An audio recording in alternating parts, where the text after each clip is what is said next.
Minutes to the gentleman from Georgia, Mr. Scott, who is the lead co-sponsor of this bill from the Agriculture Committee. Gentleman from Georgia is recognized for 3 minutes.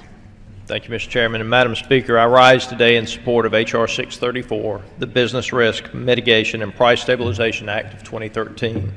And I, too, would like to thank many of the members on the other side of the aisle, as well as mine, and specific Mr. McIntyre from North Carolina for his work on the Ag Committee on this piece of legislation.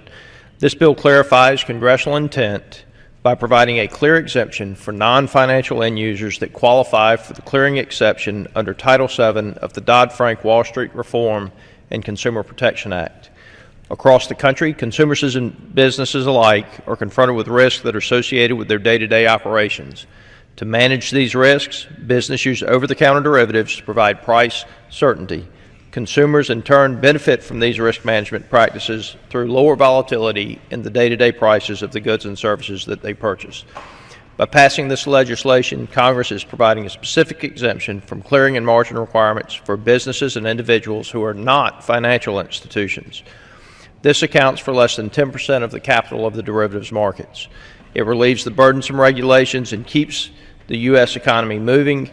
This balance protects the consumer while providing a pro-growth environment for business.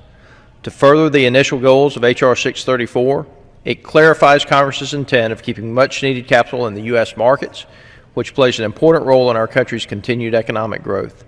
I'd also like to reiterate the fact that last year, Congress passed this same piece of legislation 370 to 24. For this reason, I ask my colleagues to support H.R. 634 so that businesses and individuals may benefit from the day-to-day risk management practices that this will provide.